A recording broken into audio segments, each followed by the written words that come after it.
Acá hoy día vamos a hablar sobre traumatología forense y las lesiones. Está dividido en dos partes, ¿no?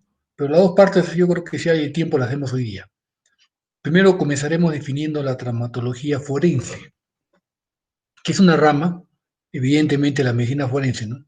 Que se encarga del estudio médico legal de las acciones u omisiones. Acciones es lo que uno hacemos y omisión lo que dejamos de hacer, ¿no? Estas acciones u omisiones que impliquen violencia sobre alguien y sus resultados de esa violencia, ¿no? Cuando son ejercidas sobre una persona, sobre un individuo. Como consecuencia de esta acción u omisión, ¿no? Que se ejerce con violencia sobre una persona, resultan daños en el cuerpo, la vida o la salud, ¿no? Que son bienes que custodia el Estado, ¿no? Este caso el Estado peruano. Esto se llama lesiones. O sea, el término es bastante amplio, ¿no?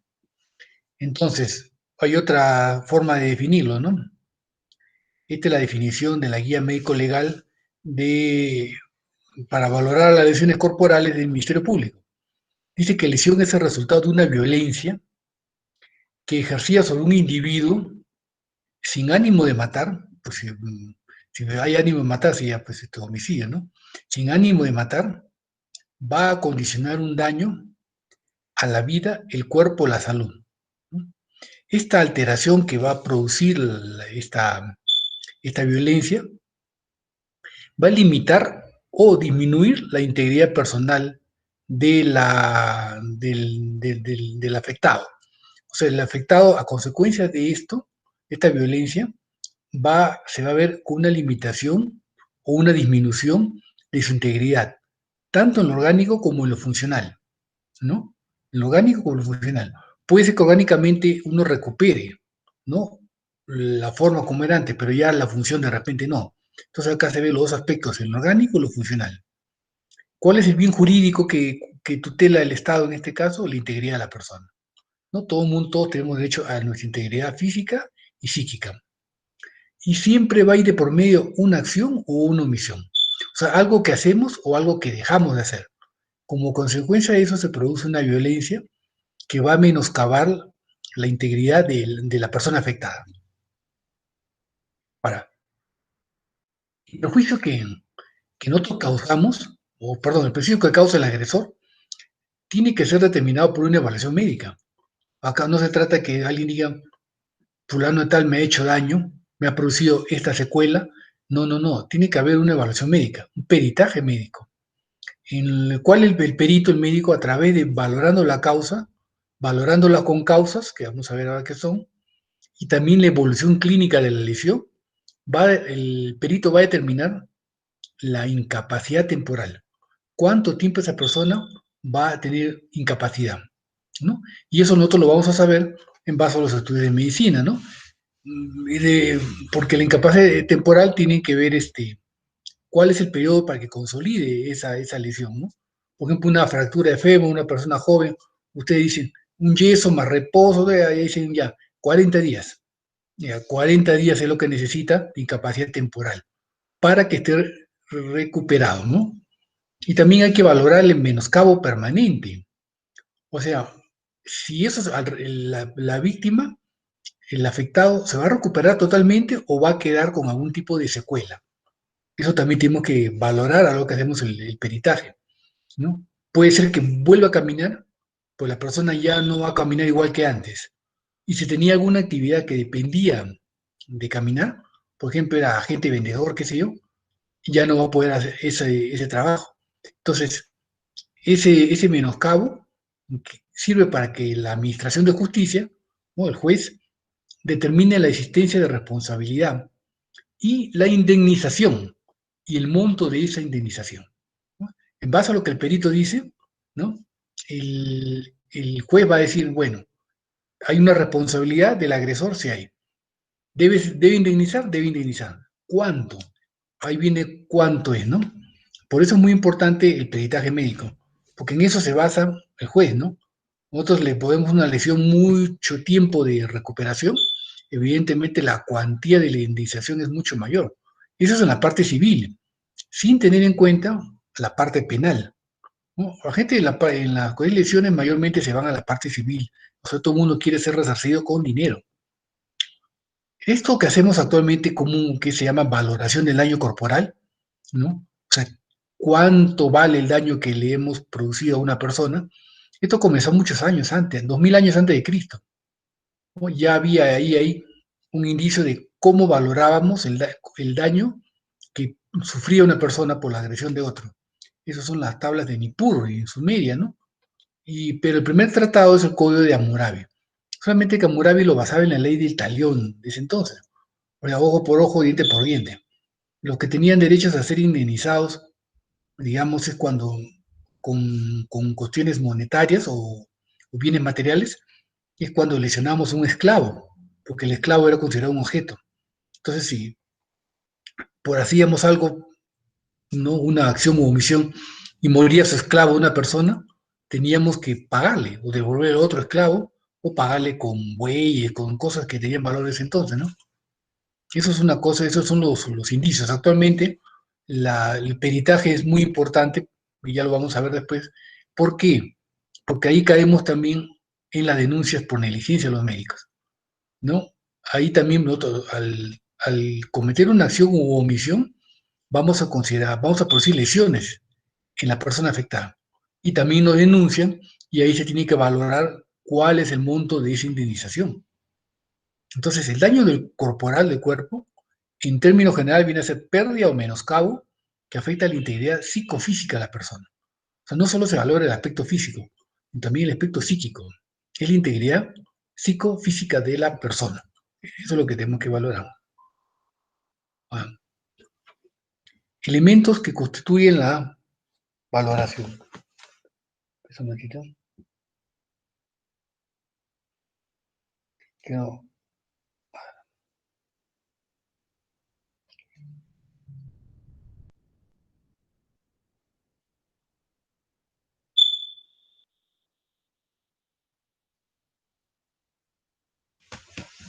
Elementos que constituyen la valoración.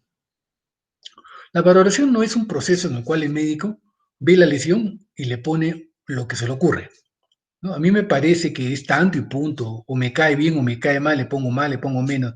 Así no es la valoración. La valoración es un acto médico y tiene sus procedimientos. Como todo acto médico tiene sus procedimientos que el médico tiene que ajustarse a esos procedimientos para hacer una valoración totalmente objetiva e imparcial. ¿No? Debemos nosotros, por ejemplo, estudiar las lesiones provocadas por el traumatismo. ¿Qué tipo de lesiones son? Examinando lógicamente al afectado, ¿no? Ahora vamos a ver en la segunda parte qué lesiones existen, ¿no? Tenemos que determinar el estado de salud del afectado antes del accidente, ¿no? Porque puede ser que una persona venga Peligüey.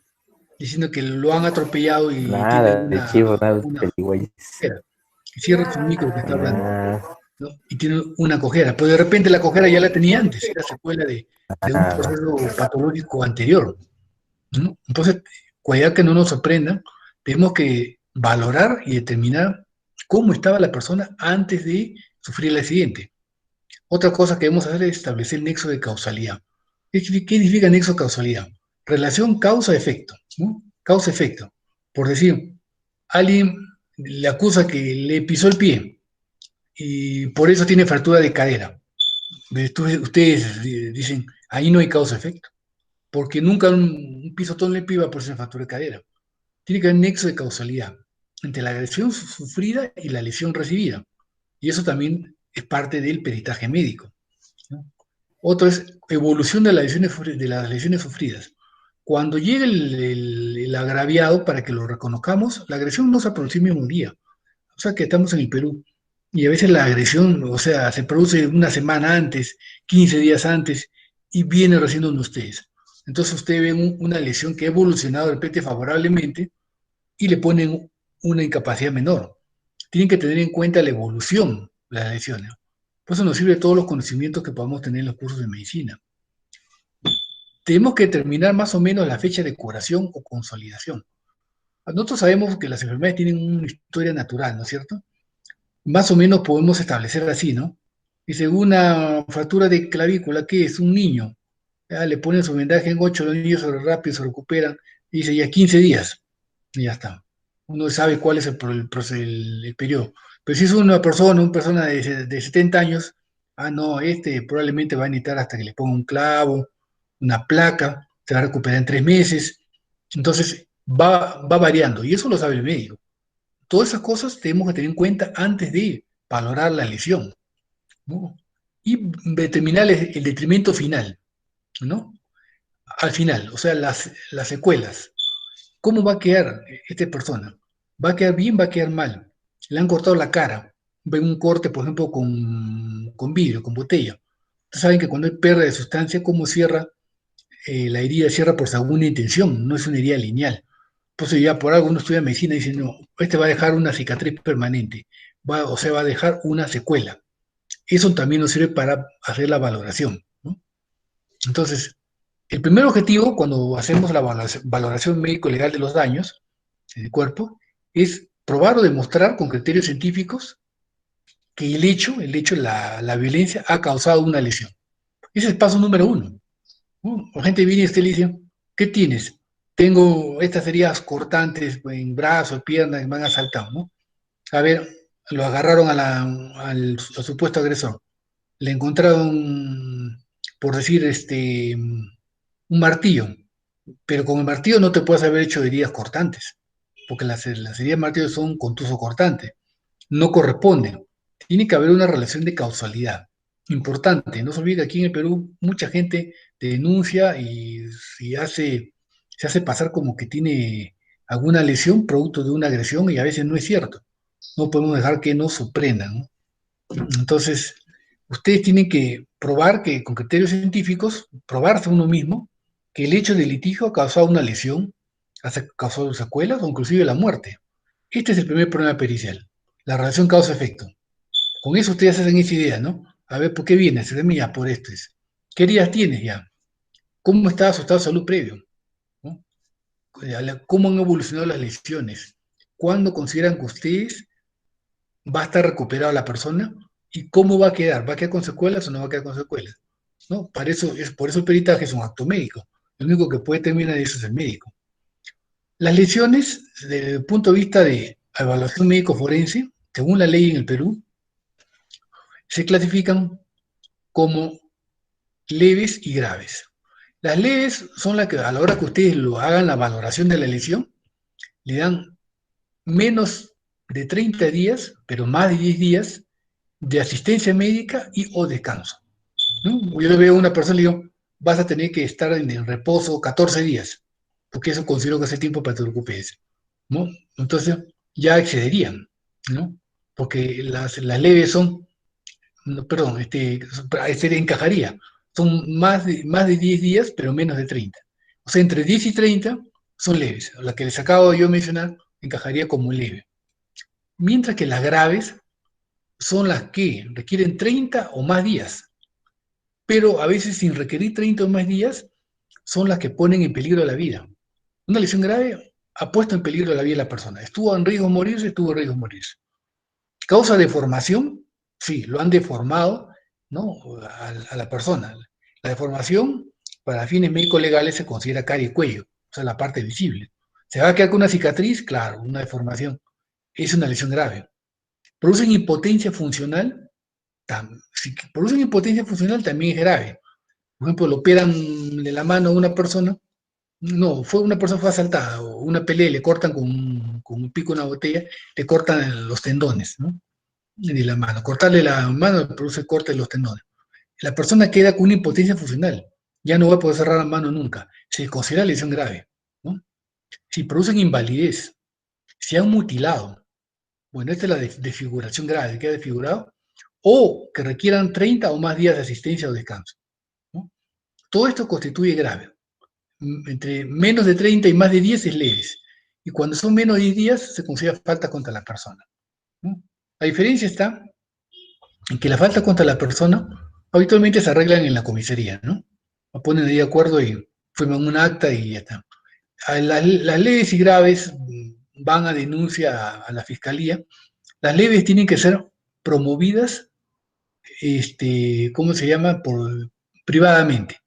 quiere decir que la persona afectada tiene que hacerle la denuncia. Si no lo hace la denuncia, la justicia no interviene. En cambio, las graves, aunque no denunciemos, el fiscal de oficio abre proceso de investigación y abre denuncia cuando hay lesiones graves. Aunque la persona, el agraviado no denuncie. De repente el agraviado es amigo de uno y le dice, ¿sabes qué? Ya no voy a denunciar, no te voy a denunciar. Pero si ya calificó como lesión grave, no, ya no es la voluntad de la persona. Del fiscal de oficio va a abrir proceso de investigación y acusación, ¿no? Esto se aplica, por ejemplo, voy a poner, para poner un ejemplo, ¿no? De un amigo que tenía un colega que manejando su auto en una fiesta le regresa a su casa a la secretaria del departamento, pero como estaba tomado en el camino se accidenta. El carro se volcó, él no murió, pero la señora que estaba al costado murió, ¿no? Murió, entonces su familia como lo conocían, y entonces no, nosotros no lo vamos a denunciar, ¿no? Igualito el fiscal lo denunció, ¿no? Igualito porque es ya peor, pues, ¿no? Evidentemente no es un delito, pues, doloso, es culposo, pero es una muerte, es más que una lesión grave. Lesiones graves y muertes, el fiscal de oficio hace acusación. Las leves, la víctima tiene que denunciar. Y cuando son faltas contra la persona, eso no llega a la fiscalía, ¿no? Eso se arregla en la comisaría, ¿no? Ahora, ¿qué son los días de descanso médico legal? Es el tiempo aproximado que requiere lesiones para lograr la reparación biológica primaria. O sea, ahí se refiere el tiempo, por ejemplo, para que cierre la herida. Ya cerró la herida, ¿no? Ese es los días de descanso médico legal. Ustedes si están hecho una herida, ya en 20 días va a estar cerrada. Son 20 días de descanso médico, ¿no? Ahora, las asistencias médicas se refiere a cuántas veces tienen que verlo un médico por un problema derivado de la lesión inicial. O sea, no por la misma lesión. Por ejemplo, si a alguien le han hecho un corte en el cuero cabelludo y se va un médico para que lo atienda. De ahí me voy a otro médico y me voy a otro médico porque si para la misma herida y no, ya tengo más de 10 días de asistencia, no es así. Tiene que ser otro factor que se agregó. Un médico le suturó, esa es una asistencia, ¿no? Por decir, quedó con una secuela, tuvo que ir un cirujano plástico para que lo evalúe, esa es otra asistencia, ahí sí, ¿no? Y los días de descanso es hasta que se consigue la reparación biológica primaria. Eso también lo sabemos los médicos. Este es del mismo manual de valoración del Ministerio Público, ellos tienen esta tabla, donde hay una pequeña variación. Eso que les he mencionado, ¿no? Se refiere a las lesiones dolosas, ¿no? Las dolosas le consideran falta cuando le dan un descanso médico legal que no pasa de los 10 días. Dolosa es cuando había intención, ¿no? Se pelearon y el otro agarró una botella y rompió la cabeza, había intención de hacerle daño. Es una lesión dolosa. Si es hasta 10 días de descanso, es una falta. Y en las culposas tenemos un margen mayor. Las culposas son las que no había intención, ¿no? No había intención, pero sin embargo se produce la lesión y el descanso no pasa los 15 días. Esto sigue siendo falta. Sigue Para que sea delito, ¿no? Esto se arregla, pues, en la comisaría nomás, o puede ser una transacción en cualquier centro de conciliación y ya está arreglado. Los delitos no. Entonces, el delito puede ser culposo o doloso. Culposo no había intención, doloso había intención. Los que nos acusan a los médicos normalmente son los culposos, porque ningún médico tiene intención de producir daño a un paciente. Dentro de los culposos puede ser leve o grave. Para los leve le consideran también que tenga 15 a 30. Lo que les he mencionado de 10 a 30 lo aplican en el Ministerio Público para las dolosas. Para las culposas lo suben un poquito. Entonces leve es de 15 a 30 días. Y grave es 30 o más días, ¿no? Aparte de que se aplican los criterios que ya le dije, ¿no? Que produce deformidad, produce invalidez, cualquiera de esas cosas, ¿no? Mientras que los delitos dolosos, estos son los que les he mencionado. La lesión se considera leve cuando es más de 30, más de 10 y menos de 30. En ese rango queda, días, ¿no? Y grave es 30 o más días. Acá tiene este cuadrito mismo del mismo Ministerio Público. Las lesiones tienen varios tipos, varias formas de clasificarlas. Una de las formas es según su intencionalidad. O sea, ¿hubo intención o no intención de producir la lesión? Si hubo intención, son dolosas. Hay el ánimo de provocar el daño, ¿no? Usted le rompen algo en la cabeza a alguien, tienen intención de dañarlo. Las culposas no había intención, ocurren por imprevisión culpable. O sea que no me di cuenta, por ejemplo, del atropello, ¿no? Alguien estaba manejando y por más cuidado que tenga, a pesar que estaba en la luz verde, no falta un imprudente que se cruza. Por más que frenen, lo llegan a golpear, lo llegan a atropellar, ¿no? Esas son lesiones culposas, porque no había ninguna intención de atropellarlo. Y las mismas consideraciones se aplican a las lesiones de tipo iatrogénica, que somos lo que causamos los médicos en el proceso, no solo los médicos, todo el personal de salud, en el proceso de atender y curar a la persona, ¿no? Esas son lesiones de tipo culposas. Por decir, nos equivocamos, ¿no? Con una persona, hicimos una mala cirugía y se le complicó todo. La persona, en lugar de salir al tercer día de alta, sale a los 2 meses, ¿no? Entonces, esa es una lesión de tipo culposa. Es grave, ¿no? El fiscal lo va a denunciar, pero es culposa. Según su etiología, hay diferentes tipos de lesiones. Lesiones contusas, lo que vamos a ver hoy día más tarde, ¿no? Que se producen con un elemento romo, o sea, que no tiene filo, pero tiene peso, por ejemplo, una piedra, un martillo, ¿no?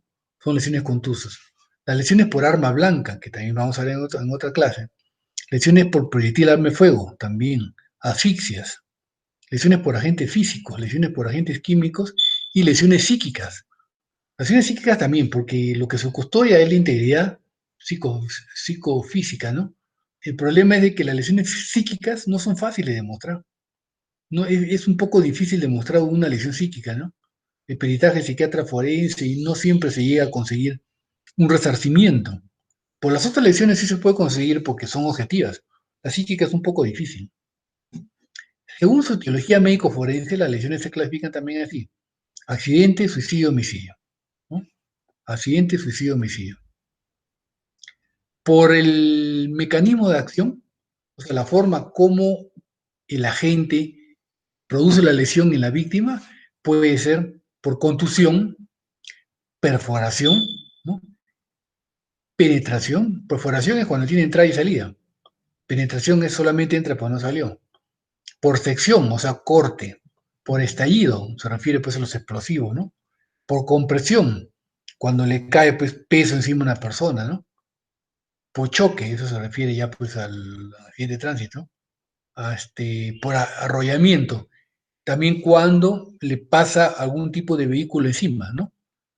Puede ser por caída, cuando uno cae de altura, por arrancamiento, cuando producto del accidente queda atrapado un miembro, por ejemplo, en una máquina y pierde el miembro. O a veces es amputado porque alguien lo atacó y le mordió y le arrancó parte del lóbulo de la oreja. Entonces es arrancamiento. Y atracción es la forma más grave. Atracción es que te cayó un peso tremendo, te deshizo todo el órgano, lo aplastó, lo fracturó, lo hizo estallar. Entonces, eso es lo más grave, la atracción. Hay atenuantes de las lesiones. O sea, usted puede decir es una lesión grave, eso no significa que el juez lo manda necesariamente varios años a la cárcel. Para eso vienen los atenuantes, ¿no? Que eso no lo valora el médico, lo valora el juez.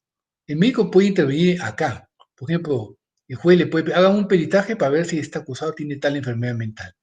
Uno le hace el psiquiatra fuera y se le hace el peritaje, ¿no? Para decir, bueno, ya vamos a ver una clase, digamos, qué enfermedades mentales nos exoneran de culpa y cuáles no. Puede ser que también haya tenido una enfermedad grave de la conciencia al momento de obrar. Eso se aplica, por ejemplo, a algunas enfermedades, como un epiléptico, dicen en crisis, puede actuar, ¿no? Con agresión, producir lesiones y no tenía conciencia en ese momento. O puede ser que sea menor de edad. Según la ley en el Perú, menores de 18 años no asumen responsabilidad o tienen a muchos atenuantes. Ustedes verán que los sicarios mayormente que están utilizando son menores de edad, precisamente por esa razón, ¿no? Es un atenuante, entonces no cumplen una condena como una persona mayor de edad. Cosas que, bueno, uno puede discrepar, pero lamentablemente así está la ley, ¿no? Y hay agravantes, así como hay atenuantes, hay agravantes. ¿Qué agravantes tenemos? Ferocidad, ¿no? Por ejemplo, ferocidad se refiere cuando matamos, agredimos a una persona y le echamos fuego y le prendemos fuego a la persona, ¿no? O lo atacan y lo degollan y lo seccionan el cadáver, ¿no? Todas esas cosas constituyen ferocidad. Es un agravante, ¿no?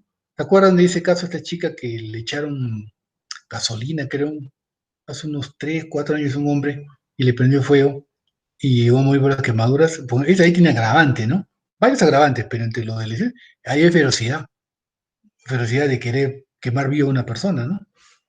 Otro agravante es lucro para ocultar otro delito. O sea, matamos a alguien y justo, ¿no? ¿Cómo le puedo decir? No, lucro no. Acá está mal tipeada acá. Acá debe decir, mire, yo lo voy a modificar, le digo, ferocidad es uno, lucro es otra, ¿ya? Y para ocultar otro delito es abajo, ¿no? O sea, son cuatro. Modifican ustedes, bueno, yo cuando le pase las diapositivas lo voy a modificar. Lucro es un agravante. Cuando matamos solamente por el afán de obtener dinero. Por decir, se aplica un caso que ha habido de una empleada doméstica que mató a la patrona, una mujer de edad avanzada, para robarle sus ahorros, porque había visto que guardaba un montón de dinero en la casa. Eso es un agravante también, un afán de lucro.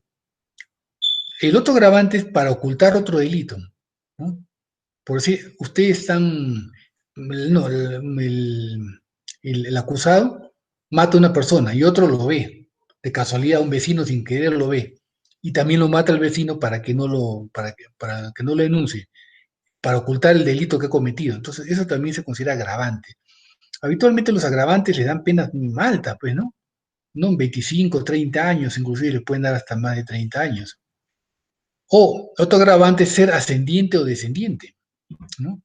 Ascendiente significa ¿no?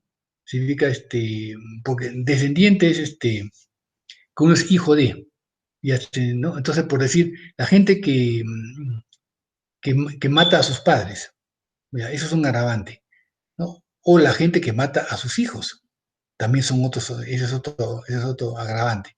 Por eso dice ser ascendiente o descendiente también es un agravante. Entonces, en el peritaje que el médico hace, ¿no? Para valorar las lesiones, ¿no? Tiene que tener en cuenta todos estos detalles, todos estos detalles. O sea, no es cuestión de verlo nomás y le tiene tal lesión y pum, le pongo lo que me parece, no es así. Uno tiene que hacer un análisis cuidadoso en base a los factores que les he mencionado antes de tomar una decisión de cuántos días se le voy a poner, ¿no? Porque también no se olvide que el peritaje puede ser cuestionado por la parte contraria y puede entrar a veces cuando va al proceso judicial, en la fase oral, el abogado de la parte contraria también le va a preguntar a usted, ¿y usted por qué? Si era un corte así, ¿usted por qué le ha puesto 60 días? ¿En qué se basa usted? Entonces tampoco se trata de poner por poner, ¿no? Y cuando hacemos el peritaje hay que describirlo cuidadosamente las lesiones. Topografía, usted dónde está ubicado, cuánto mide, largo, por ancho, profundidad, qué forma tiene, qué color, qué dirección tiene, ¿no? Los bordes, cuán profundo es, en qué etapa de cicatrización se encuentra. Todas estas cosas tenemos que poner en la descripción, el peritaje. Y para asignarle la cantidad de días de curación o de descanso, ahí hacemos todo este ejercicio mental de valorar el estado previo, la relación de causalidad, ¿no? Si va a que dejar secuelas. Todas esas cositas tenemos que tenerlas bien en claro. Entonces, en el informe médico legal que hace el perito, y cualquier médico puede ser perito, ya le dije que cualquier médico puede tener función médico forense. En el informe médico legal evaluamos defectos físicos, prejuicios estéticos, eso es importante, ¿no? Eso tiene que ver también con la actividad que realizaba la persona. Si la persona se ganaba la vida, digamos, con su aspecto físico, por si era modelo, ¿no? El monto de indemnización va a ser mayor, porque le hemos dejado sin su medio de ganarse la vida. O sea, eso de calcular el monto de indemnización no es tan sencillo, ¿no? Eso lo vamos a hablar un poco cuando hablemos de acto médico, porque eso nos aplican a los médicos, ¿no? a la hora que el juez nos han acusado, hemos producido lesiones culposas, y cuánto es la indemnización. La gente puede pedir millones, pero quien decide es el médico, perdón, el juez, en base al peritaje, al informe médico legal. Entonces el juez dice, mira, yo considero que 200.000 soles debería ser, o puede ser que sea 1 millón, o puede ser que sea 10.000 soles. No hay una norma estricta. Nos puede tocar un juez muy estricto y dice, ¿sabes qué? Para mí es 1 millón de soles, punto, ¿no? A veces, y entonces aquí en el Perú, sabe que los médicos trabajamos sin seguro médico, no hay acá, ¿no? La relación causa-efecto, ya le dije, ver si la afección no existía antes, excluir las causas extrañas y ya está. Y analizar las concausas. ¿Qué son las concausas? Este término quiero que lo entiendan bien, ¿no? Porque hay una causa, que es la que produjo la lesión, ¿no es cierto?, que valoramos. Pero hay una concausa. La concausa es un elemento o situación que se agrega al efecto de la acción violenta y provoca un daño mucho más serio, ¿no? Entonces, yo le iba a producir un daño X, ¿no?, por decir, pero para mala suerte se agregó una concausa que no dependía de mí, ¿no? Esa concausa, al agregarse a mención violenta, provocó un daño mucho, mucho más serio, ¿no? Mucho más serio. Supongamos que dos personas están peleando en la calle y uno le da una patada al otro. Evidentemente hay una intención de provocarle daño, pero no un daño tan grave. Pero al darle la patada, el otro trastabilla y justo pasaba una mototaxi y lo golpea y le termina fracturando la cadera. Eso sería una concausa, porque el agresor no, su intención no era fracturar la cadera, pero justo se agregó una situación en ese momento que al juntarse con la causa producen un daño mayor. Esas son las concausas. Las concausas son atenuantes de la pena si el agresor no sabía que existía esa posibilidad. Si el agresor no conocía que la posibilidad de que hay una concausa, evidentemente se atenúa la pena. Ahora, pero si conocía, ¿no?, que hay una posibilidad y lo hace, sería un agravante, ¿no? Por ejemplo, el agresor sabía que en la laguna esa de un zoológico había un cocodrilo y, ya, y lo empuja para que el otro se moje, se caiga, ¿no? Y sale el cocodrilo y le muerde, le amputa una pierna. Ya. Entonces, ¿qué pasa? Si el agresor no conocía eso, es un atenuante. Él nunca tuvo la intención que la víctima termine perdiendo la pierna. Pero si sabía, ¿no? Si sabía, lo hacía con segunda intención, como decimos, ahí sí es un agravante, ¿no? Entonces, el juez es el que valora eso. Hay tres tipos de concausa: las preexistentes, las simultáneas y las sobrevinientes. Las concausas preexistentes son las que ya existían en la persona, en la víctima. Antes que se produzca la agresión ya existían esas concausas. Y tenemos que hay concausas normales, que le llamamos, atípicas o patológicas, ¿no? Entonces, concausas normales se refiere a los procesos fisiológicos. Por decir, la persona había tomado líquidos, tenía la vejiga llena, ¿no? No fue a orinar y sale y recibe un golpe justo ahí, en la pelvis. Y como la vejiga, cuando está distendida, es más delgada su pared, se rompe la vejiga y se extravasa la orina y le produce una lesión mayor, ¿no? Entonces, esa es una concausa preexistente, porque ya estaba antes que sea agredido, ya existía ese estado, pero no era una enfermedad, era algo normal, algo fisiológico, porque tener la vejiga extendida es fisiológico. Tenía un embarazo de repente, tenía un útero gestante y es agredido, ¿no? A consecuencia de eso sufre una lesión mayor, ¿no? Es una concausa preexistente fisiológica. Por eso le decimos normales o fisiológicas, porque eso era parte de la fisiología normal de la persona. Pueden ser concausas preexistentes atípicas. Atípicas se refiere a aquellas situaciones fuera de lo común. Por ejemplo, una malformación que la persona no lo sabe. Supongamos que tenga un situs inversus. Nació con situs inversus, ¿no? O sea que nace el tórax, los órganos al revés, ¿no? Pues tiene el corazón para el lado derecho. Pero funciona normal, nunca se dio cuenta, ¿no? Y la persona, el agresor, le agrega con un cuchillo y le mete en el lado derecho, y pensando que el lado derecho no está el corazón. Pero en esa persona sí lo tenía en el lado derecho, porque es una concausa producto de una alteración, ¿no? Pues se le dicen atípicas. Es una concausa preexistente porque ya existía antes. Y las concausas patológicas se refieren a aquellas producto de alguna enfermedad. Hay una enfermedad que lo debilita a la persona. Por decir, tenía que un sarcoma, una osteoporosis una marcada, y recibe un atropello, y a consecuencia de la osteoporosis, como el hueso es frágil, se le fracturan las dos piernas y se queda pues 6 meses hospitalizado, ¿no? Entonces, esa es una concausa persistente patológica. Si el agente agresor no sabía que eso existía, es un atenuante, no es culpa de él. Pues si él sabía que tenía este problema y adrede lo hace, con la finalidad de producir una lesión mayor, entonces sí es un agravante. Las concausas simultáneas son las que se presentan inmediatamente o paralelamente al suceso. Por ejemplo, una persona sufre una agresión sexual o una violación, y en ese proceso de violación le transmiten un HIV, porque el agresor era seropositivo. Esa es una concausa simultánea, ¿no? Que se ha agregado y el daño ya es mayor, porque no solo la violación, sino también la transmisión de una enfermedad, infecto contagiosa incurable. Y las concausas sobrevinientes son las complicaciones a raíz del daño sufrido. Estas concausas sobrevinientes pueden ser físicas o pueden ser psíquicas, ¿no? Pero son consecuencias del daño que sufre. Supongamos que ustedes ya en psíquicas, mire, le pongo un ejemplo psíquicas para que lo entienda. Supongamos que ustedes hacen una cirugía y a consecuencia de la cirugía mal hecha le seccionan o le lesionan el nervio ciático a la persona, ¿ya? Y le producen ya una lesión permanente que es produce dolor crónico. Entonces la persona, para soportar el dolor crónico, con el tiempo, comienza a probar analgésicos y ya a probar morfina, y se vuelve adicto a la morfina. Entonces, esa es una con causas sobreviniente de tipo psíquica, ¿no? Así que pues se ha vuelto adicto como consecuencia de un hecho,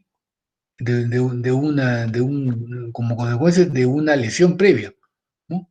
Entonces, a la hora que nos hacen la denuncia, por ejemplo, el daño fue mayor, porque era una persona normal, trabajaba, estudiaba, a raíz de eso se ha vuelto un adicto y ya no estudia y no trabaja. El daño es mayor al que le hemos producido, ¿no?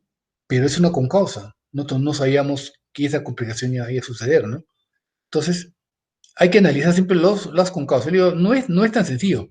Por eso, asignar una valoración no es tan sencillo, ¿no? Hay que entrar en una serie de factores y por eso es un acto médico. Solamente el médico estudia tantos cursos y está en condiciones de establecer un peritaje y un reconocimiento de lesiones. Y no nos olvidemos de colocar bien la localización topográfica de las lesiones, ¿no? Eso es importante. Así sean 7, 8, 9, 10 o una, todas tienen que estar localizadas, no individualizadas. No pueden poner múltiples lesiones en el tórax, tampoco, ¿no? Hay que individualizar las lesiones de preferencia. Para, para terminar de definir la diferencia entre causa y concausa, ¿no? Causa y concausa, la diferencia radica en que la causa se caracteriza por ser indispensable para que se produzca el efecto y suficiente para producir el daño. O sea, la causa solita produce un daño, ¿no? Sola la causa. La concausa, ¿no? No es suficiente por sí misma para producir daño. No es suficiente. O sea, es una condición necesaria, ¿no? Pero no suficiente por sí misma para producir daño. O sea, la concausa sola no produce el daño. Para que haya daño, tiene que haber o causa sola o causa con concausa, ¿no? Es así, pero la concausa sola no, ¿no? Eso es importante. Leí por ahí un ejemplo que me parece interesante, ¿no? Una persona que es hemofílico y lo asaltan en la calle, le dan un par de cortes. Los cortes fueron con la intención de amedrentarlo, no hubo intención de matarlo, pero el ladrón no sabía que era hemofílico y le puso una hemorragia tremenda, se desangra y se muere por la hemofilia. Esa es una concausa preexistente, ¿no es cierto? El ladrón no sabía, su intención no fue matarlo, pero la enfermedad que tenía actuó como concausa y produjo un daño mayor. Ahora, eso es un atenuante, ¿no? Yo no tuve intención de matarlo. Pero, si la persona sabía y lo hace, entonces es un agravante. Y a veces no es tan sencillo demostrarlo, ¿no? A veces no es tan sencillo. Y habitualmente en todos estos casos entra el médico como perito. El médico va a ser perito porque el juez, el fiscal, yo no estudio medicina, le van a preguntar, ¿no? ¿No? Y ahí uno tiene que ya hacer unidad. Por eso le digo, es muy importante conocer la fisiopatología, las enfermedades, la historia natural de las enfermedades. Todo eso, todos los cursos que llevan les va a servir para hacer un buen peritaje. Esta es la primera parte de la clase de hoy. La otra clase la tenemos en otra diapositiva, pero la voy a pasar acá. No, no, pero está a ver, lesiones contusas. Entonces, ya hemos visto la parte general de lo que es la traumatología forense. Dentro de las lesiones que puede producir la traumatología, dentro de la traumatología forense, ya vamos a ver lo que vamos a ver en las siguientes clases. Lesiones contusas, lesiones por arma blanca, proyectil de arma de fuego, intoxicaciones, asfixia, lesiones de agentes físicos, químicos. Esos son los temas de las siguientes clases. ¿No? La traumatología forense es la parte más amplia de la medicina legal. No es la única, pero es la más amplia. Entonces comenzamos hablando hoy de algo de lesiones contusas. ¿Qué son las lesiones contusas?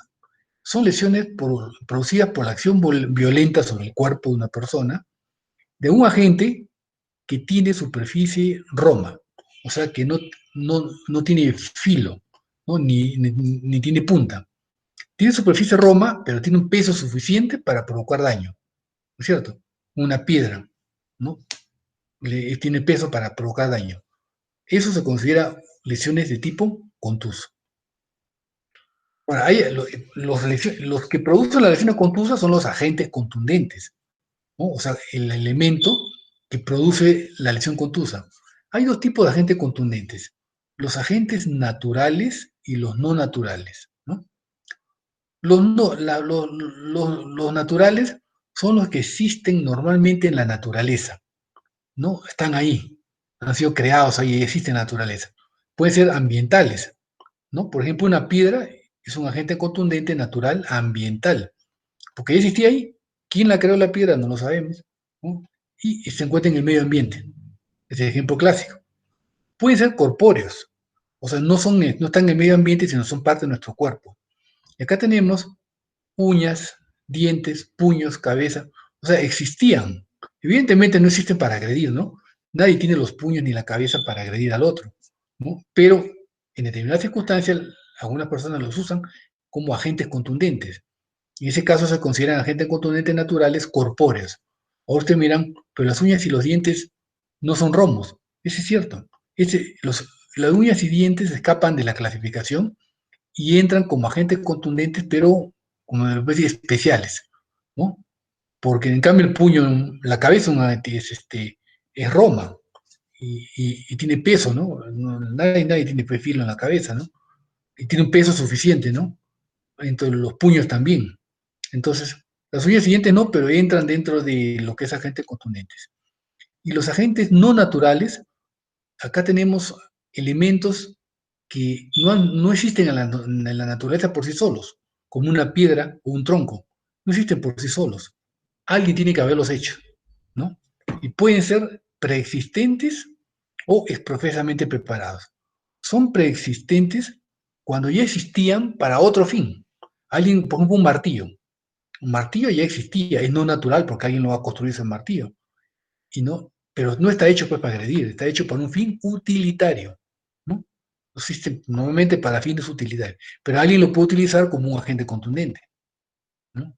Y los agentes no naturales, que son exprofesamente preparados, son cuando nosotros preparamos ya el elemento específicamente para agredir a la otra persona, ¿no? El martillo alguien lo ha construido con fin utilitario para achacar clavos, ¿no?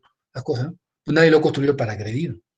En cambio, los que son profesamente preparados, los preparamos solo para agredir a la otra persona. Por ejemplo, hacemos una cachiporra, hacemos un mazo, diferentes armas para agredir al otro. Eso no es natural, lo hemos hecho nosotros. Y no tiene fin utilitario. Lo estamos haciendo específicamente para agredir a una persona, o sea, usarlo como agente contundente. El mecanismo en el cual se producen las lesiones contusas es la forma como la víctima se encuentra con el agente contundente, ¿no? Se tienen que encontrar, evidentemente. Hay tres mecanismos: mecanismo activo, pasivo y uno el mixto, ¿no? En el mecanismo pasivo, la víctima recibe, ¿no? O sea, está parado ustedes y les cae una piedra, ¿no? La piedra ha venido al encuentro de ustedes, de la gente contundente. Activo es cuando uno va al encuentro de la gente contundente. Por ejemplo, se tropieza y se cae y se golpea contra el pavimento, se rompe la cabeza. El pavimento no dio el encuentro a nosotros, nosotros somos el encuentro de él, ¿no? Entonces, pero igual es un mecanismo de producción, ¿no?, de la lesión. La gente contundente, ¿cuál es el pavimento? ¿No? Y hay a veces una mezcla de los dos, ¿no? Aunque nos vamos al encuentro, pero también vienen con nosotros, ¿no? Entonces, mayormente puede ser, son pasivos activos, pero hay veces en los cuales se mezclan ambos, ¿no? Las heridas contusas se pueden clasificar de múltiples maneras. Por ejemplo, acá vamos a ver una clasificación según sus características morfológicas, ¿no? O sea, según su forma que produce. Y tenemos erosiones, equimosis, hematomas, heridas contusas, luxaciones, fracturas, desgarros, atracciones, ¿no? Ese es su aspecto morfológico. Usted lo ve en la persona y dice, ah, está el tipo de herida contusa, tal tipo, ¿no? Eso, eso es por su aspecto, se llama característica morfológica. También se pueden clasificar por su severidad. O sea, ¿qué tan severas son? Tenemos de primer grado, de segundo, de tercero y de cuarto grado. Las más leves son de primer grado. Las erosiones, que son los raspones, las equimosis, ¿no? O sea, comprometen menos la integridad de la persona. Segundo grado ya es un hematoma, un chichón. Tercer grado ya es un desgarro. Y el cuarto grado es una fractura o una tricción, ¿no? Van aumentando de primer a cuarto grado según la severidad. Y vamos a explicar un poco ahora una de cada una. Según el compromiso corporal, pueden ser, ¿no?, cerradas o abiertas. Eso se aplica a muchas lesiones. Hay lesiones que no se ven externamente, no están adentro, cerradas. Son abiertas cuando, o sea, habitualmente se ha roto la piel y podemos ver, ¿no es cierto?, la lesión. Según el número de partes comprometidas, pueden ser lesiones generalizadas o localizadas. Generalizadas son en todo el cuerpo, localizadas solamente en un segmento. Por decir, sufrió unos golpes en la pierna derecha, solamente ahí nomás, son localizadas. Pero tiene la pierna, en el tórax, en el abdomen, ya te decimos que son generalizadas. Para que se produzca una lesión contusa también depende de los factores, ¿no? Depende de los factores. Todos los agentes contundentes no producen lesión contusa, ni tampoco una lesión de la misma magnitud. La misma piedra a uno le produjo un estado de coma y al otro solamente le produjo un corte. Hay factores que entran en juego para producirse una lesión contusa. Tenemos primero la naturaleza del agente contundente. Cuanto el agente es más duro, ¿no?, y más pesado, la lesión contusa es evidentemente de mayor magnitud. Otro factor es la fuerza y el ángulo del impacto.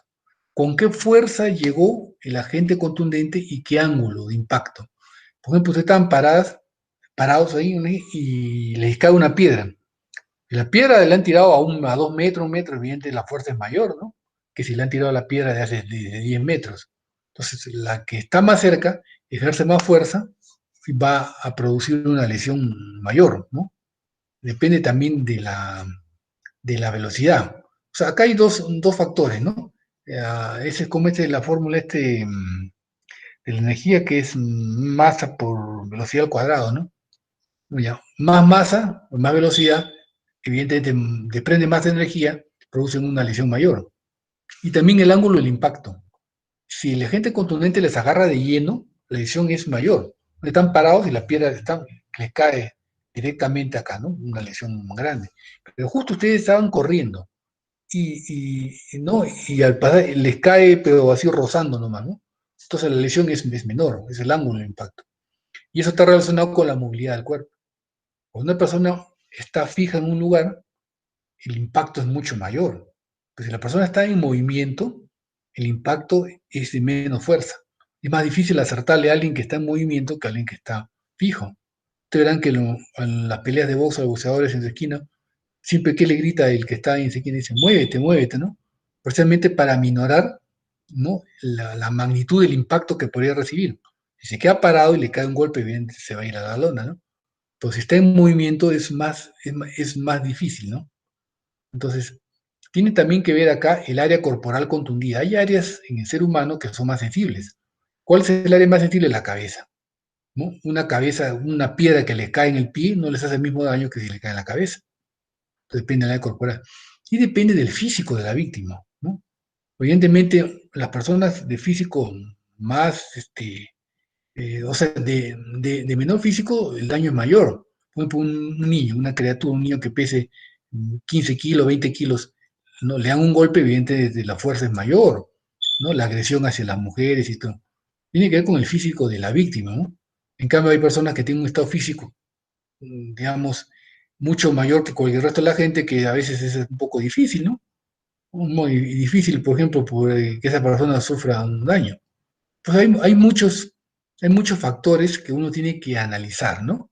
Para que vea que no es tan sencilla la cosa, ¿no? Todas estas cosas hay que tener en mente. Cuando usted ve la herida, tiene que ver las consecuencias, ¿no? Porque ahí le puede decir, me han tirado una piedra así grande, pero la lesión es pequeña, es que raro, dice. Puede haber sido, pero depende pues de los factores. Ahí tiene usted que analizar los factores. Entonces tenemos que dentro de las de primer grado, que son las más leves, tenemos la erosión. ¿Qué es la erosión? Ahora vamos a hacer una foto también para que vean. Es la pérdida de la capa epidérmica. Solamente perdemos la epidermis. Por una violencia que es tangencial o perpendicular a la piel.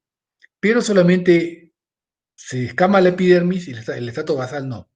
Entonces, por lo tanto, la piel crece nuevamente como si no hubiera nada. Eso es lo que comúnmente llamamos arañón, ¿no? Esa es una erosión. Sinónimos, escoriación, abrasión, ¿no? Esos son los que, pero son los que en el vulgo le decimos arañones, pero su nombre son erosiones, ¿no?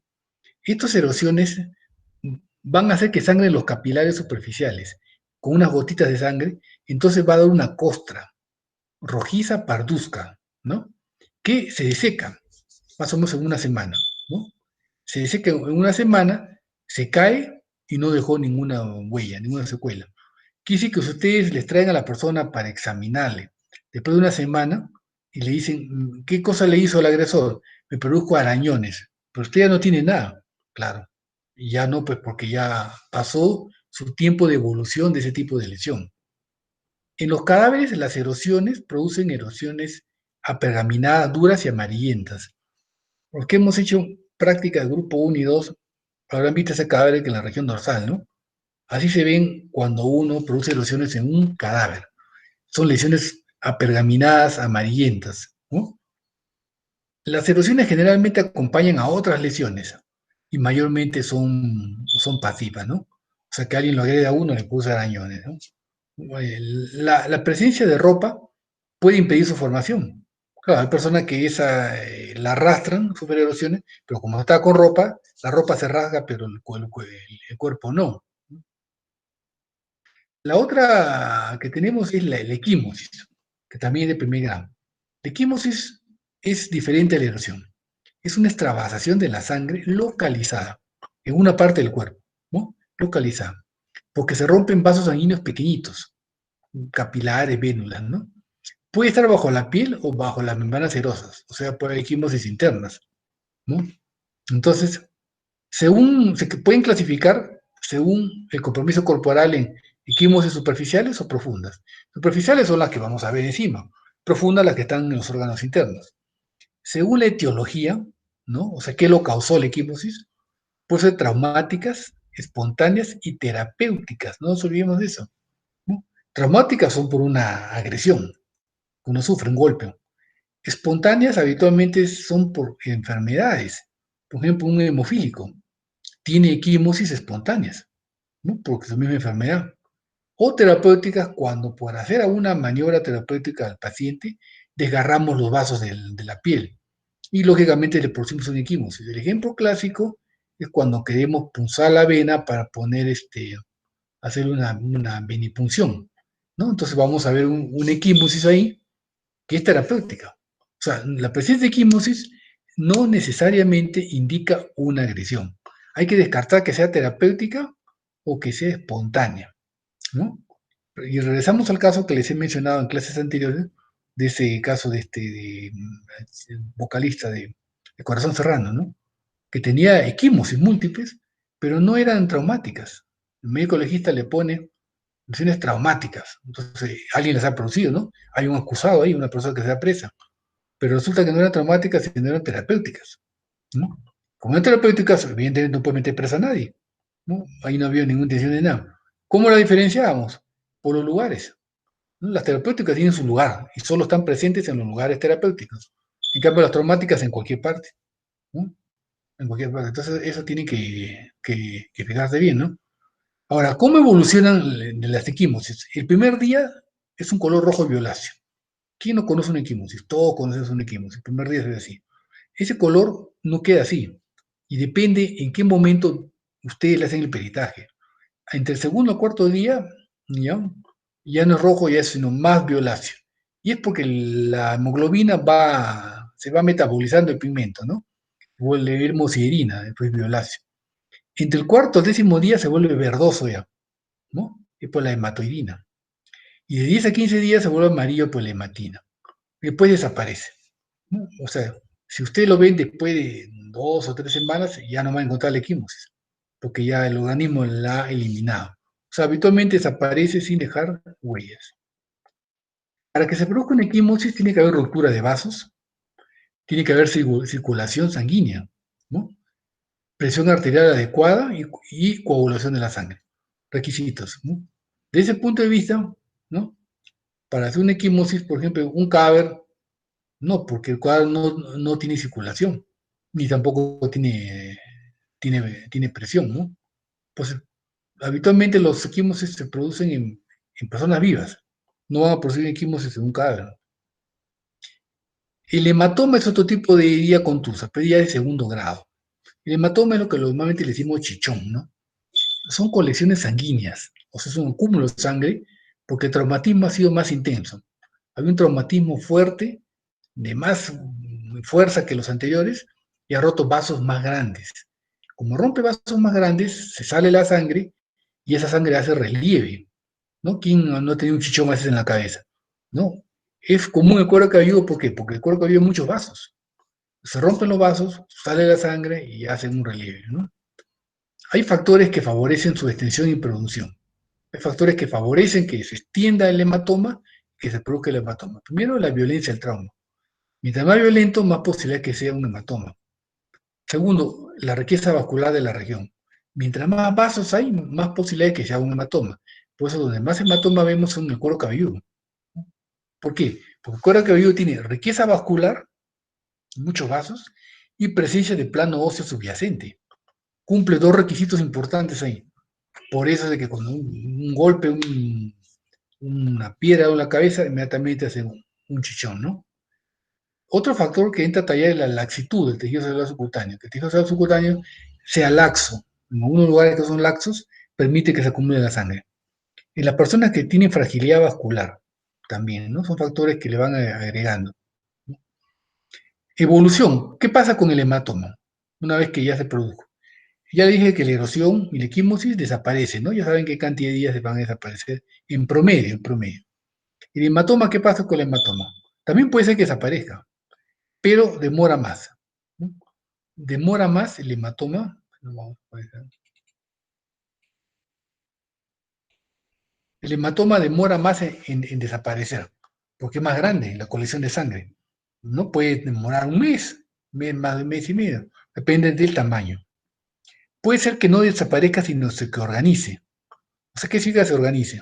Como no puede desaparecer, el sistema del organismo, el sistema inmune, ¿qué hace? Hace que se fibrose, ¿no? Hace que se forme colágeno y se queda como una pelotita. Se queda como una pelotita y ahí está. Y le forma una cápsula y ahí se queda. Está organizado. Y ya no nos afecta, ¿no? Por ejemplo, hay inyectables intramusculares que están mal puestos y por eso un hematoma en el plano muscular, ¿no? Cogió un vaso, un hematoma. Y con el tiempo la gente viene y dice, hace un año que tengo un bultito ahí. Me han puesto el inyectable. ¿Qué ha pasado? Se ha organizado. no hay problema y se queda, no, no sucede nada. Y la otra posibilidad es que se infecte. La sangre es un buen medio de cultivo. Bueno, en microbiología han visto que uno de los medios para cultivar bacterias es el agar sangre. Entonces, una colección de sangre, si tiene una rajadurita pequeñita, ¿no? Las bacterias que hay en el medio ambiente se meten por esa rajadurita y van a crecer y proliferar en la colección de sangre y se va a transformar en pus, ¿no? Entonces el hematoma se puede volver un absceso, o sea, se puede infectar. Esa es otra posibilidad. Después tenemos las heridas contusas, esas son ya de tercer grado, ¿no? Esas son lesiones que tienen solución de continuidad. O sea, se ha roto ya la piel, ¿no? El agente es muy violento, ¿no? Le han dado sobre una parte del cuerpo y se ha roto la piel, se ha abierto la piel y ha producido una herida abierta. Eso se llama herida contusa, ¿no?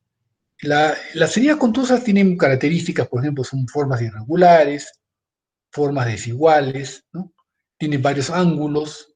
En los bordes, en los bordes de la herida puede haber equimosis o hematomas.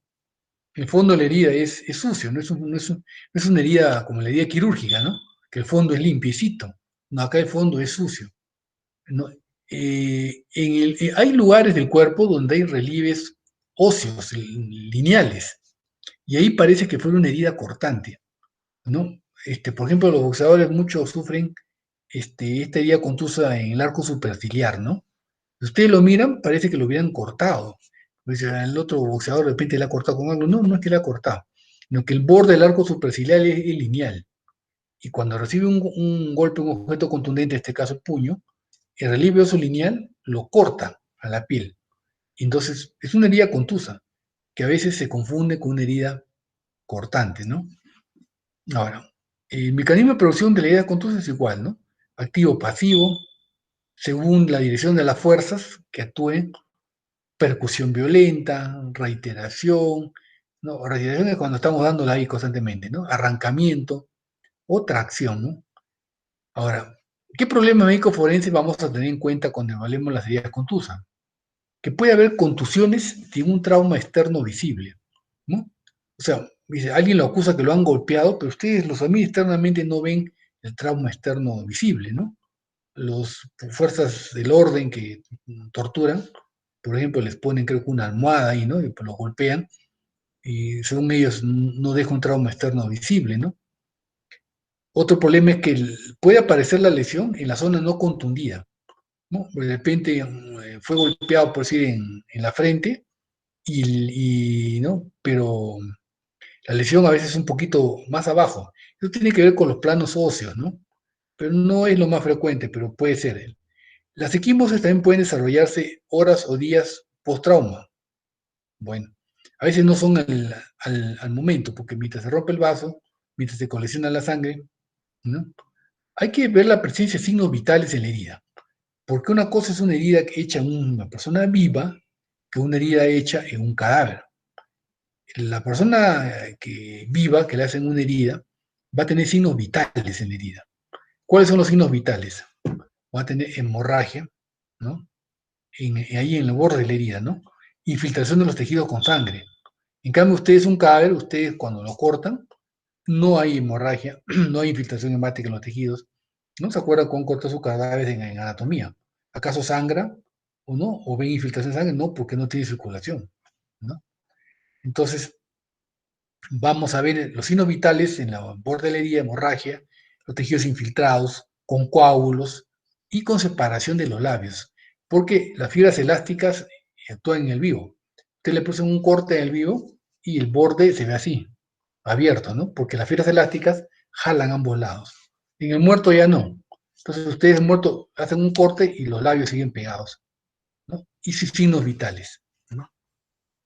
Ahora, bueno, eso en vivos, en las personas asisten en estado agónico, o se dice que puede ver inclusive hasta los 20 primeros minutos más post-mortem.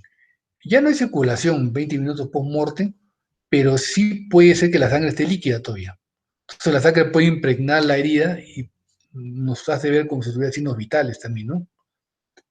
Ahora, también sirve la herida contusa para identificar el agente contundente. El agente contundente deja una forma, y uno examinando la forma, uno dice, sí, ha sido producido por tal agente contundente, ¿no? Porque a veces le van a hacer esa pregunta. Con esta gente le hemos encontrado, por ejemplo, que un mazo y la víctima tiene estas heridas. Estas heridas pueden haber sido hechas con ese mazo. Le dan, a ver, analicen ustedes. Ven en forma del mazo. Sí, dicen, sí puede haber sido hecho. ¿No? No, o descartan. No, imposible que con eso haya sido. ¿No? Entonces uno tiene que valorar la identificación del agente contundente cuando hay el agente, data de la contusión, cuánto tiempo de evolución tiene, y la etiología médico forense que está en todo, ¿no? Homicidio, suicidio, accidente, ¿no? Hay tipos especiales de heridas contusas, tipos especiales que ya les mencioné. Tenemos las heridas inciso contusas, por ejemplo, por la mordedura humana, por los dientes, ¿no? Se le considera, a pesar que tienen los dientes tienen cierto borde, se le considera herida contusa, no se le considera herida cortante. Heridas inciso contusas por mordedura humana, ¿no? La mordedura humana actúan por presión y sección, o sea, presionan y arrancan, ¿no? Como cuando comemos la carne, ¿qué hacemos? ¿No? Presionamos con los dientes y arrancamos un pedazo. Igual se hace, ¿no? Y las heridas contuso cortantes, que es otra forma especial, son agentes cortantes que pesan mucho, por ejemplo, un hacha. Un hacha pesa varios kilos, entonces cuando le agregan a una persona, tiene un filo. Entonces, por el filo, parece una herida pues por arma blanca, porque es cortante, pero lo que manda es el peso. El peso es tan intenso que hace que los tejidos se rompan los vasos, todo, ¿no? Entonces se ve una herida abierta, un corte, pero con zonas de hemorragia, todo. Entonces se considera una forma especial de herida contusa. No se considera herida por arma blanca, se considera una herida contuso cortante, ¿no? En la superficie cortante y en la profundidad, ¿no? Es contusa. Ya, grados mayores de lesiones, por ejemplo, la luxación. La luxación ya, bueno, en traumatología lo van a estudiar, ¿no? Es cuando dos superficies articulares pierden el contacto. Normalmente están así, ya no. Eso se llama luxación. La tipo de mecanismo de producción, directas o indirectas, eso ampliamente lo van a ver en la parte de traumatología, ¿no? Hay tipos de luxaciones, completas o incompletas, ¿no? A veces se sale toda la cara articular completa, o a veces solamente una parte es incompleta, ¿no? Puede ser luxaciones congénitas o traumáticas. La luxación traumática es porque fue agredido una persona, fue golpeado, la consecuencia o se cayó y se luxó la articulación de la clavícula traumática. Puede ser congénita. Hay luxaciones que en los niños nacen. ¿Cuál es la luxación congénita más común que podemos ver en un niño?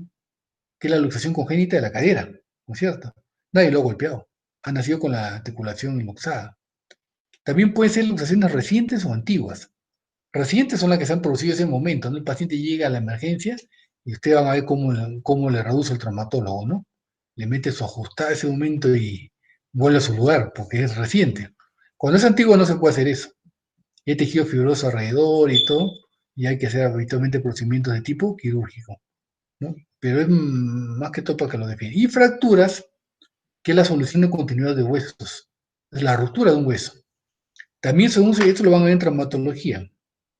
Según su etiología, hay fracturas traumáticas, hay espontáneas o patológicas, ¿no? Las traumáticas es una agresión, lo atropelló un carro y le fracturó el fémur, no importa que darle, ¿no? Fracturas espontáneas a veces se dan ya con los traumas mínimos, mayormente en personas ya de huesos envejecidos, ¿no? Personas tienen 90 años y a veces solamente en pisar una grada de la escalera de uno para otro, en bajar así nomás el pie se produjo una fractura espontánea, ¿no? Y esa es la fragilidad del hueso producto de la edad. Y patológicas, ¿por qué? Porque a veces hay un evento, hay una enfermedad que está dañando el hueso y no nos damos cuenta. Cuando el hueso se fractura solo, ahí vamos a estudiarlo y nos damos cuenta que tenía un tumor en el hueso. Por ejemplo, los osteosarcomas del hueso a veces se presentan con fracturas patológicas, ¿no? Y dicen, qué raro, me he golpeado un poquito nomás, ¿no? Solamente ahí y se me ha fracturado el hueso. Uno dice, acá hay algo sospechoso.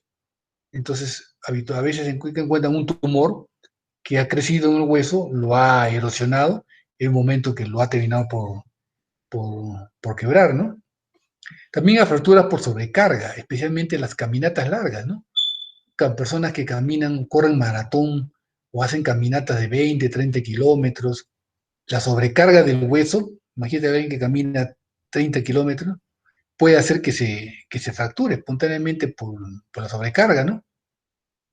Las fracturas también, según el compromiso de la piel, son fracturas abiertas y cerradas. Abiertas es la que el hueso sale hacia se ve, ¿no? Y las cerradas están cubiertas por la piel. Pueden ser completas o incompletas. Pueden ser no desplazadas, desplazadas o impactadas. No, la fractura puede ser no desplazada. Se rompió el hueso fémur y los dos extremos han quedado mirando uno frente al otro, ¿no? Es pero puede ser que sea desplazada. Un extremo se fue para acá, el otro para allá. Entonces está desplazado, ¿no? Como van en traumatología, las desplazadas es más fácil, ¿no? Habitualmente el yeso los pone. La desplazada ya es más difícil, tienen que poner placas, tornillos, todo.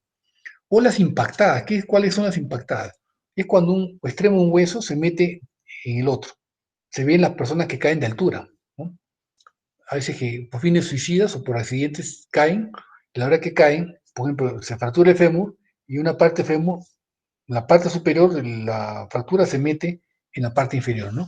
Eso lo van a ver en traumatología. Hay normatividad legal.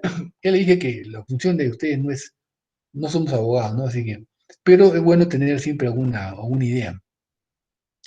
El Código Penal establece, por ejemplo, en lesiones graves, una privativa de libertad de 3 a 8 años, ¿no? 3 a 8 años. Importante. Y ahí dice, según el Código Penal, dice lo mismo. Lesión grave es la que pone en peligro inminente la vida, mutila un órgano, lo hacen impropio para la función, ¿no? Causa incapacidad para el trabajo, invalidez o anomalía psíquica permanente, ¿no? O lo desfiguran de manera grave y permanente, ¿no? Y las que infieren daño que requieren, físico-mental, que requieran 30 o más días, ¿no? Y hay agravantes que aumentan la pena y todo, ¿no? Entonces, este es el problema para las personas que producen lesiones. Por digo, acá la parte que me interesa es también de que los médicos podemos producir lesiones culposas, pues sí, y nos aplican esto, ¿no? Entonces, ahí viene un análisis muy amplio, ¿no? Por parte de los peritos. La lesión es leve, ya le dije, ¿no? Es una pena privativa de libertad no mayor de 2 años. No mayor, o sea, habitualmente lesiones leves no van presos, ¿no? No. ¿Hay formas agravadas? Puede que sí. Por ejemplo, la persona que maneja ebrio, ¿no? Lo atropelló y le produjo una fractura, por decir, ya de 15 días, se va a recuperar. Y uno dice, lesión leve. Pero como estaba ebrio, el chofer es una forma agravada. Ahí la pena sube, ¿no? Las lesiones preterintencionales son cuando la gente produce un daño grave que no quiso causar, ¿no? O sea, él quiso causar un daño, pero no tan grave. Se le pasó la mano, ¿no? Y evidentemente va por una lesión mucho mayor, ¿no? Eso se llama lesiones preterintencionales, ¿no? Lesiones preterintencionales. Entonces, ahí la pena va a ser disminuida si se demuestra que no hubo ninguna intención, evidentemente, ¿no? En el caso de las lesiones culposas, las que no hay intención, ¿no? Será reprimido por acción privada con pena preventiva de libertad no mayor de 1 año, ¿no?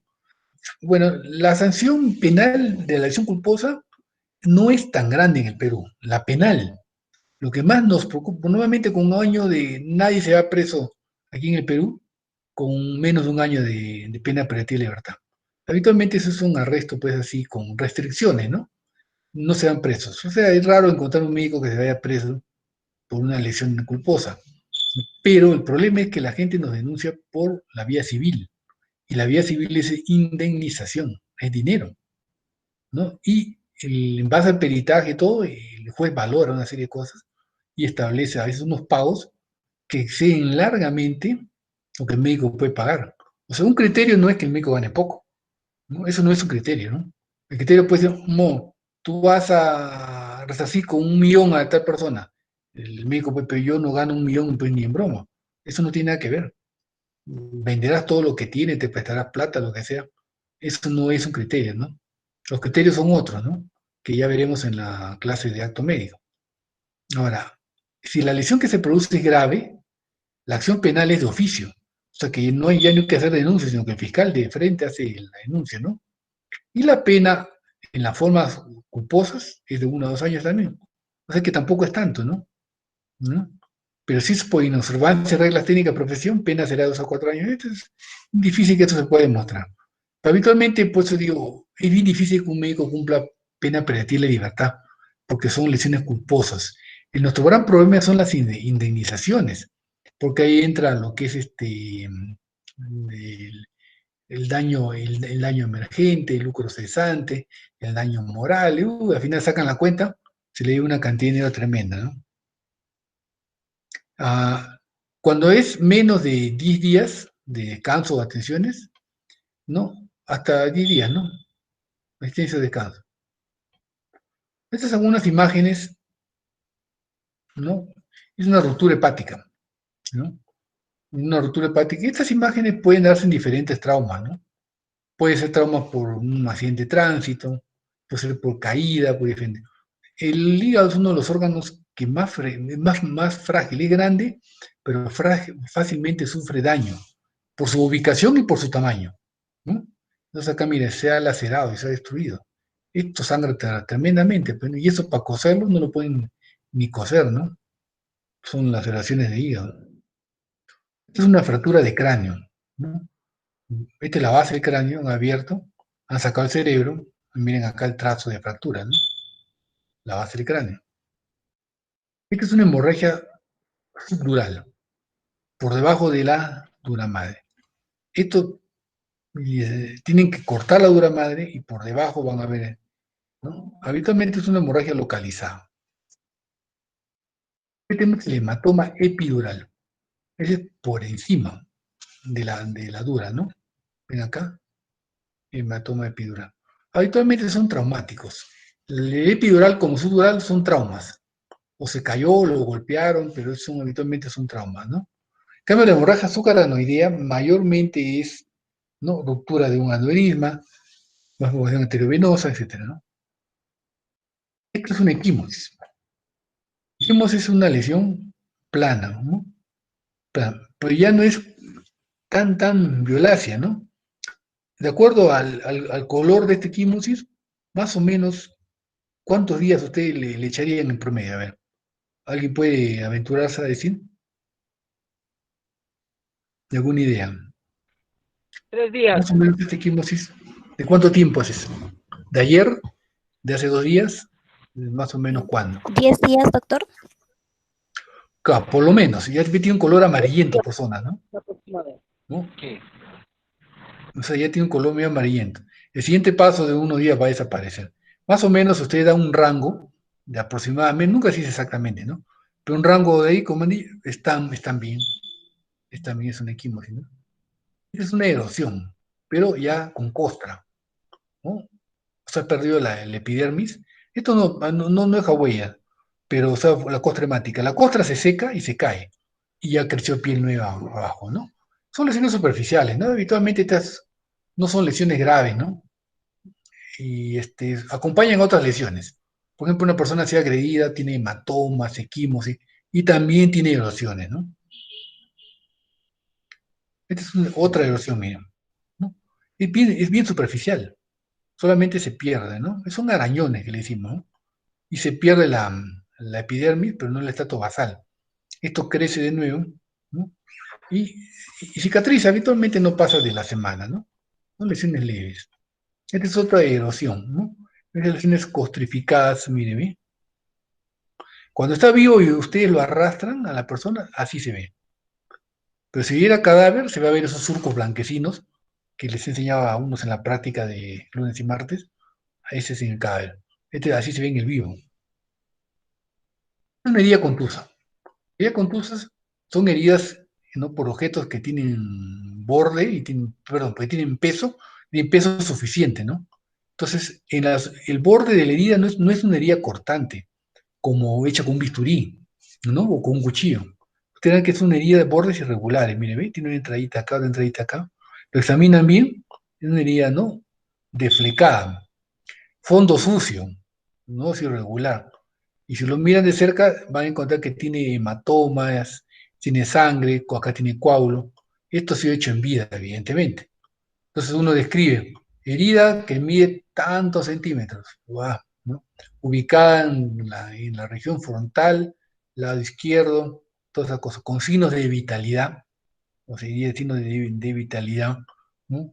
Entonces, y ven ustedes y calculan cuánto tiempo necesita esto para que cierre, ¿no? Una herida de este tamaño, estos son por lo que tiene coágulos, debe haber sido hecha el mismo día probablemente ha sido hecha, ¿no? Un mismo día. Para que cierre una herida de ese tipo, ¿cuánto le creen que podrá necesitar la persona de descanso médico, ¿no? Para que cierre esta herida completamente? Evidentemente esto a veces 15 es días, más doctor. pues que las, ¿no? ¿Cuánto? ¿Cuánto? Es más que una equimosis, ¿no? El proceso de cierre de la herida completo, ¿no? Como me acuerdan en patología, ¿no? Para que cierre completo puede requerir inclusive a veces hasta 30 días, ¿no? Ahora, el asunto de que esto va a dejar cicatriz visible o no dejaría. ¿Qué les parece? Con esta herida cierra, ¿les deja cicatriz o no deja cicatriz?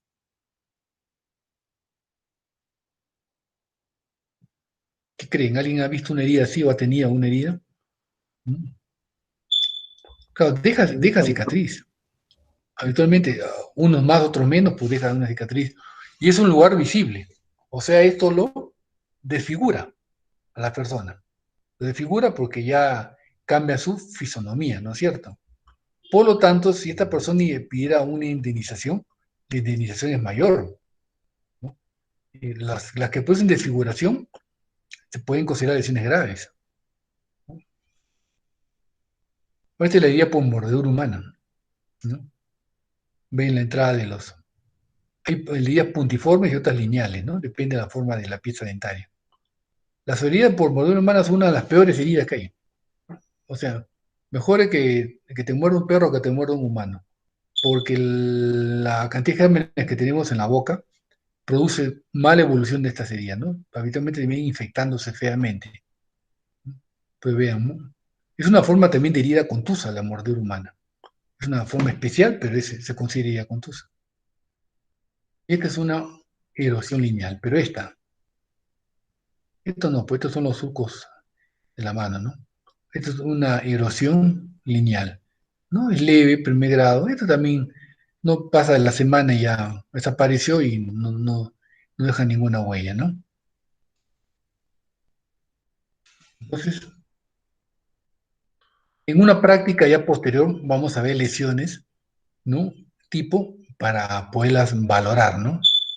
Para poderlas valorar y analizar. Porque lo importante es analizar, como le digo, ¿no? No lo hagamos automáticamente, ¿no? Hay que analizar, vamos a analizar herida por herida, ¿no? Todos los factores que se deben analizar, que le hiciera como un ejercicio. Pero va a ser materia de práctica, no es la teoría. ¿Mm? Bueno, con respecto a la teoría, ¿hay alguna duda, alguna pregunta, algo? ¿Entendido todo? ¿Mm? Bueno, si es así, entonces vamos a ver, espera acá, vaya.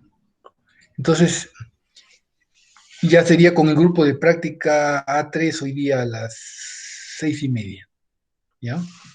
Ya con ustedes ya será hasta la próxima. Entonces, nos vamos a desconectar entonces ahora, ¿ya?